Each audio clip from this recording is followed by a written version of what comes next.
Good morning, friends. Jill here. Welcome back to Whispering Willow Farm. We are officially in August, which can only mean one thing. The summer garden is starting to wrap up. And for me, it's this bittersweet moment, right? Where you've worked so hard all summer, you've been growing the food, preserving the food, but then there's just this welcome shift. And for me, it is definitely welcomed. I love growing food in the fall and the winter. It's probably one of my favorite times to grow food. It brings me so much joy.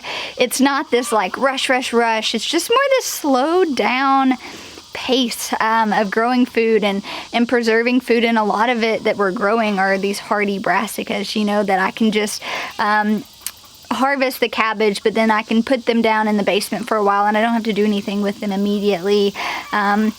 We've got a bunch of Brussels sprouts that we can just, you know, put in the vacuum sealer. And so for me, it is just kind of this welcome shift, and I love it. And if you have never grown a garden in the fall and the winter, I'm going to kind of urge you to think about it. And if you have been thinking about it, then I'm going to really encourage you.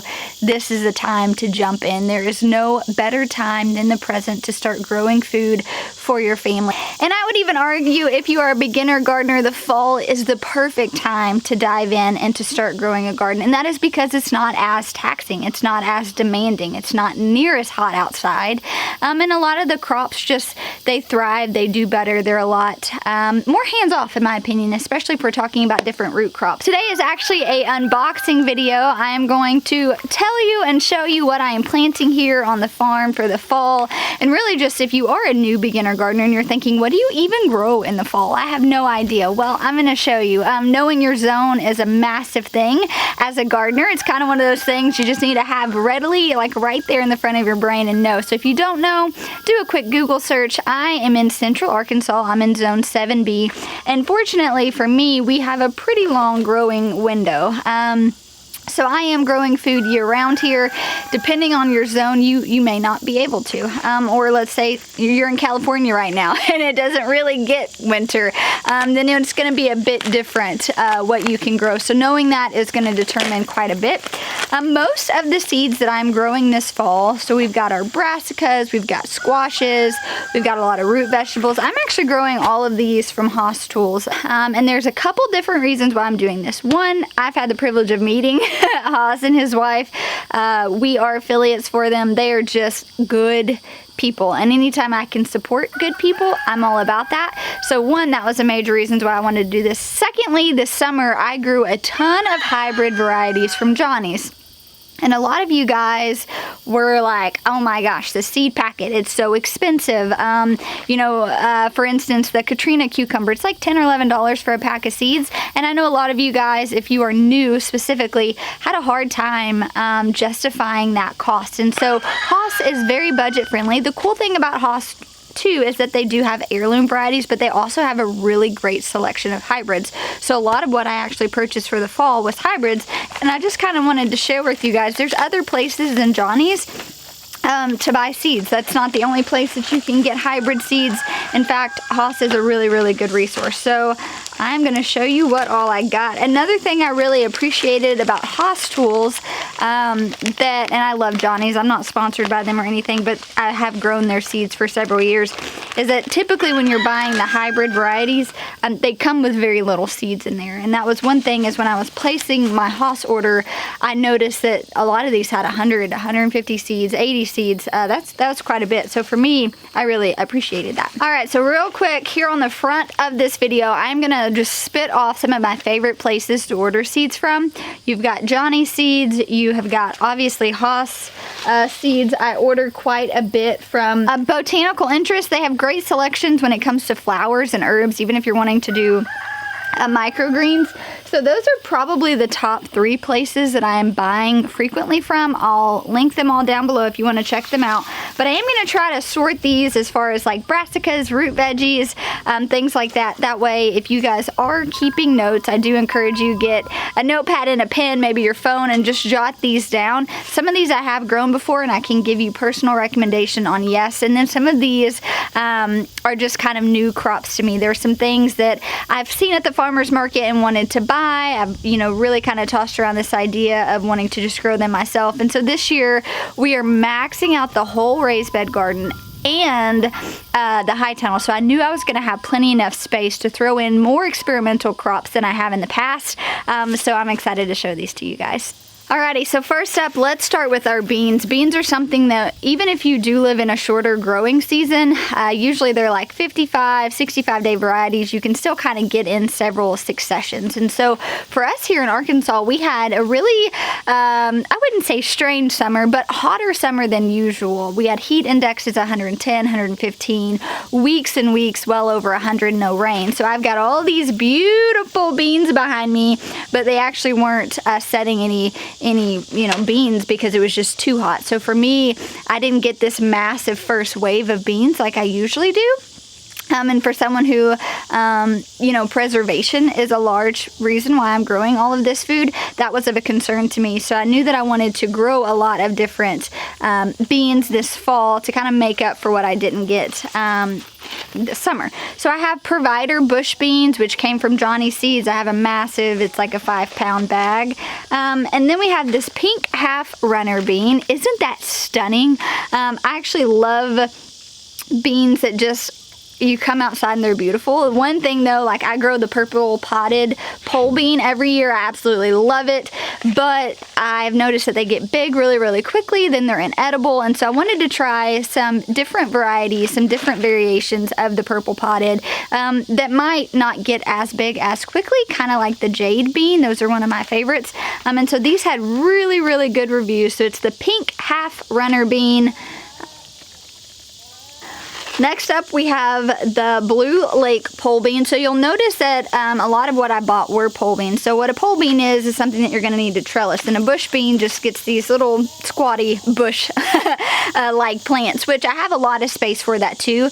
But because I didn't grow a lot out in the raised bed garden, I'm just thinking about aesthetically too. I'm trying to create a space that I'm going to want to come to, have my early morning devotional, cup of coffee. And so for me, I love the trellises. So we have quite a few arch trellises that we're going to be clearing off of squashes, and so my idea is just to replace those with beans. And then we have the tongue of fire bean. I've grown these in the past. I do and don't like this, and so you may be asking, why on earth would you buy them again? There's only 50 seeds in here. I wanted to try them again, but pick them younger. I think that was my issue when I grew these before, is I waited until they were too big, but they come recommended so highly to me that I'm like, you know what, I'm gonna give it another go and see. And then I've got just the Kentucky Wonder pole bean, which is just your typical standard green pole bean. You can find those at most hardware stores, you know, co-ops, things like that.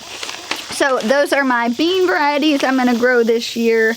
I'm growing the Grand Marshal tomato. I have those started in the greenhouse right now. And then we're also going to be growing the Hossinator. This is one that Nathan was like, hey, if you're putting in an order, we better grow the Hossinator. So I'm going to be starting these today because I really am at that window where I need to be transplanting the tomatoes and the cucumbers. These things that really are for the summer, but I can get away with growing them because I've got the use of the high tunnel. But even if you aren't growing with the high tunnel, I would really encourage you to try the Hossinator for next summer because we have heard so many great things. I'm gonna come back through and do a review video of all of these, but this is definitely a new one to me. All right, so next up, I'm gonna show you all of my winter squashes. I have never put a huge emphasis on winter squashes on our farm, and I don't really know why, because being plant-based, I'm eating a ton of spaghetti squash, butternut squashes. I'm using a lot of these as my starch alternatives, and so this year I knew I really wanted to emphasize on that. Plus, they store so well. So a lot of these, you know, will store for months and months and will carry us through the entire winter, which is something that I'm really kind of thinking through. So I have started one round of squashes already, and then today I'll be starting another round.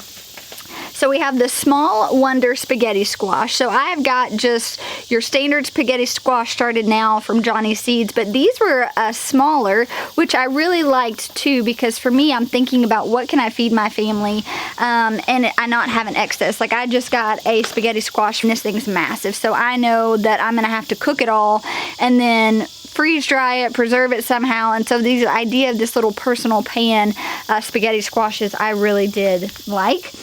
We have got a hybrid acorn squash here from Johnny's Seeds.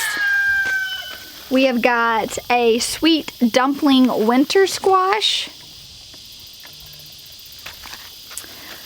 This one I'm actually really excited about. It's a honey nut, which is very similar to the butternut, but it has a sweeter note to it, and it's not supposed to get as big as the butternut squash. So definitely trying that one. We've got the buttercup, and this apparently tastes very similar to a sweet potato.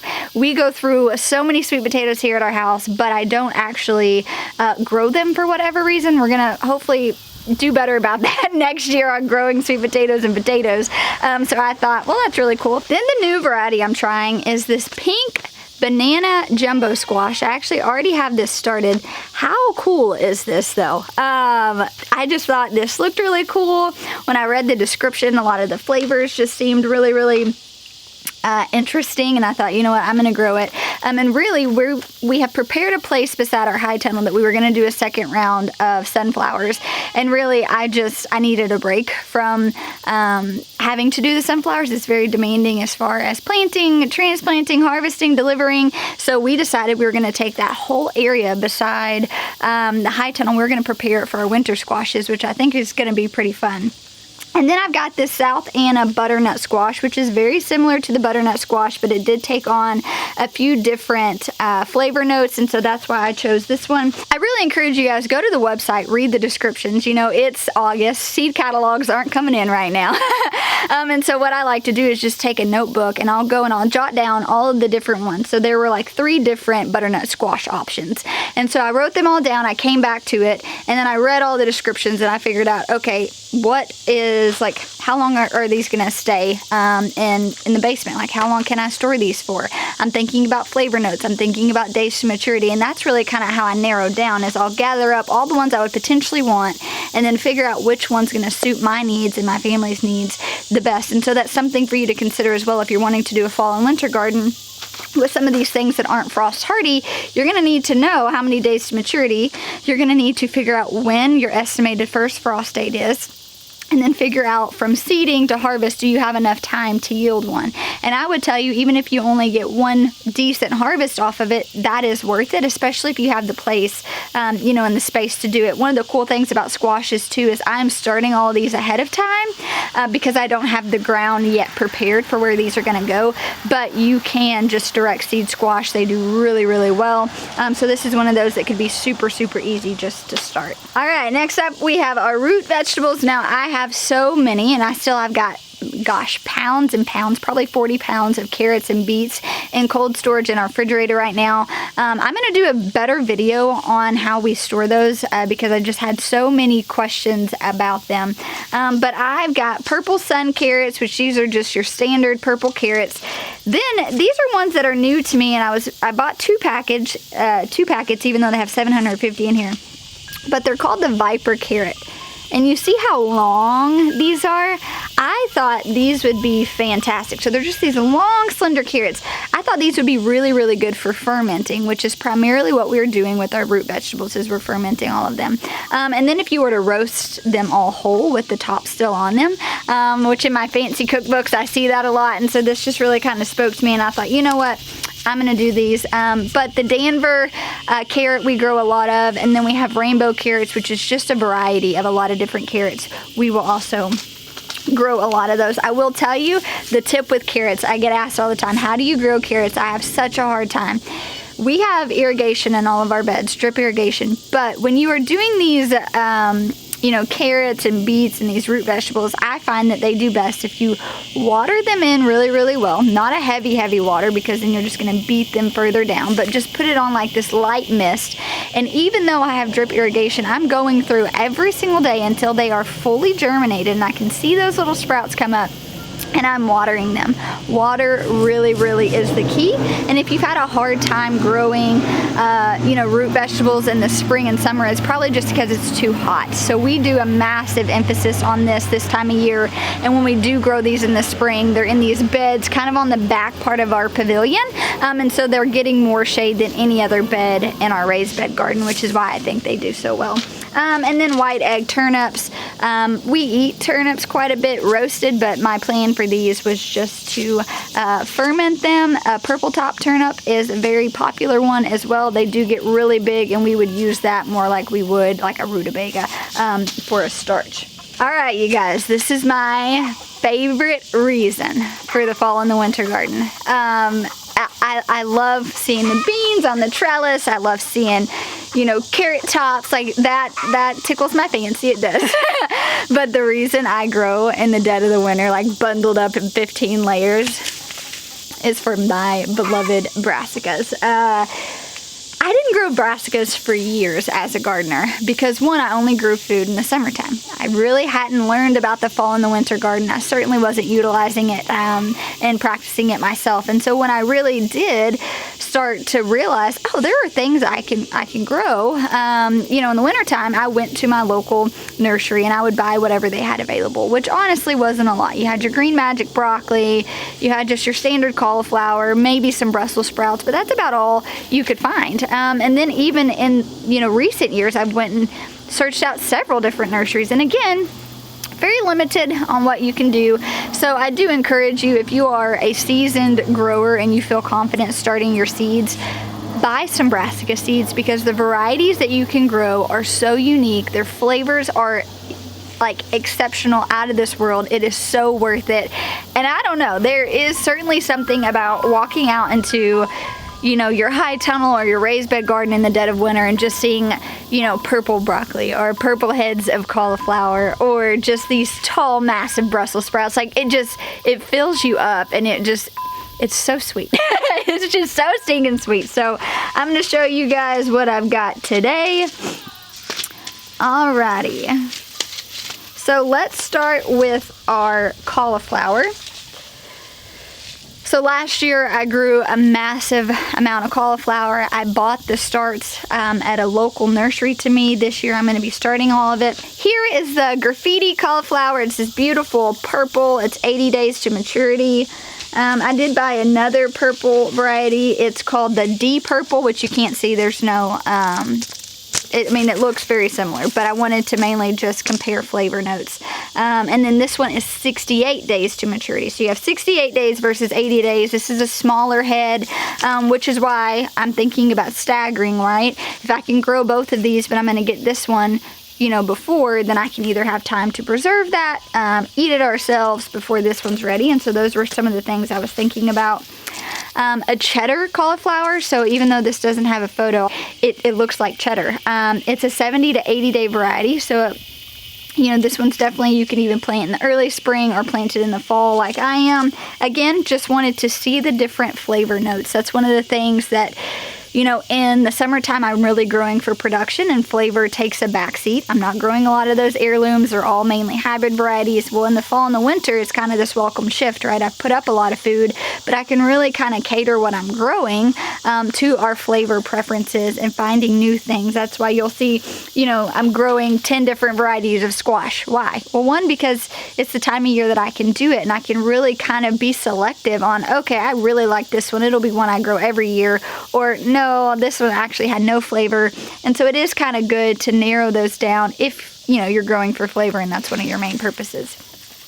Then we have the Candid Charm white cauliflower. This is a 65-day variety, so also earlier than some of the other cauliflower varieties. And that was really what I was looking at. I was looking at days to maturity to see which ones I could crank out the fastest, and I could continue to have successions of them, was kind of my goal with that. Then we have got our Brussels sprouts. I have the Jade Cross Brussels sprouts, which I grew last year. And let me tell you, these are 90 days to maturity, so Brussels sprouts take a bit longer.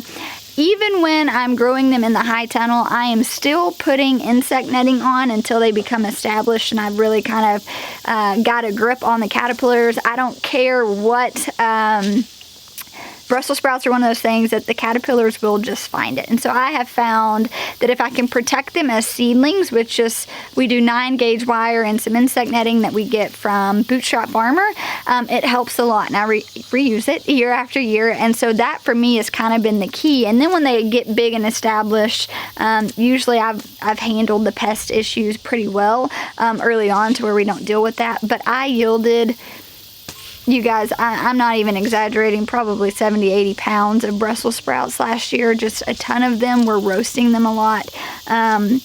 So the Jade Cross was definitely a high producer. And then this is a new one to me. It's called the Red Bull Brussels. And honestly, I'm growing this because I've never grown purple Brussels sprouts. I'm curious to see if they just produce as well, if they take on any sort of different flavor note. And then I thought it would be fun to throw some of these in a kimchi and just see. And so kind of, I already have an idea of what I'm going to do with these as well, which is something I do recommend. If you're growing food just to grow food, I would say that's cool because you're growing food, but then what happens when you start to reap the bounty of your harvest, right? Then you're like, oh my gosh, I grew all this food, but I have no idea what to do with it. So before I ever even buy a seed, I know generally where it's going to go, and I know what I'm going to do with it. How many successions am I going to have to plant? With the green beans, we freeze all of our green beans, so I know that I need to have freezer space available for that. You know, our cabbages, I'm growing mainly that for ferments, and so I need to know, okay, if I am gonna make a bunch of cabbage, not only do I need to have the cabbage, I need to have the carrots, I need to have the other things that are gonna go in the sauerkraut. And so those are just things that I think are helpful to know on the front end before you get overwhelmed on the back end. Alrighty, now the last bit I'm going to show you guys are some cabbage and then some broccoli. So I just have the Imperial broccoli here. This is a 70-day variety. I've grown this in the past. I've grown the Green Magic in the past. For me, broccoli's broccoli. I do have some purple sprouting broccoli that I'm going to try this year out in the raised beds because we're eating broccoli primarily raw as a snack. Me and the kids eat that every single day. And then if we are roasting vegetables, usually that consists of like a squash, some onions, some garlic, and then some charred broccoli. So I got 2 packs of these. This is 200 seeds. Obviously, I'm not going to be growing a bunch of this, but last year I put a massive emphasis on cabbage and Brussels sprouts. And so this year I knew I wanted to put a massive emphasis on broccoli. So I'm probably going to have an entire 48-foot long bed full of this out in the raised bed. I might even have an entire bed of this out in the high tunnel, just because it's something that we are running out of. And so I don't want that to happen again. And then it freezes super easy too. So when I think about the idea of preservation, super easy just to put up broccoli. And then I've got a couple cabbage varieties. Now, because we did do a massive emphasis on this last year, we still have a ton of sauerkraut. And so I want to make some kimchi this year, which is something I didn't make last year. So I've just got this China Express cabbage. It's a Chinese cabbage. It's what's traditionally known in kimchi. So there's 100 seeds in here. It's a 65-day to maturity. And then I have this red acre cabbage, which I grew last year, really liked, produced these just perfect little uniform heads. And so we're going to make some more ginger kraut this year, which was ginger and this red cabbage and some different, salt and things like that. So that is why I chose this variety. I'm also going to be growing this small little 3 to 5 pound head of Tiara cabbage from Johnny Seeds. Now, I'm not growing a ton of cabbage this year, truthfully, just because I overgrew last year. We grew so much. It was like, I don't even remember, over 100 pounds of cabbage. And that was great, but then I found that I wasn't utilizing it or preserving it as fast as I needed to, so we did end up just feeding some to the pigs. And so this year I was really kind of evaluating our freezers, our pantry, what we eat the most of. We eat a lot of soups in the fall and the winter, which is why I really went heavy on the different winter squashes, because those are wonderful to make different soups out of, and things like that. So that is my unboxing from Haas Tools. That is primarily what I am growing out in the raised bed garden and the high tunnel this fall and winter. I'm so excited. Again, I want to encourage you guys, if you are not growing a fall and winter garden, ask yourself why.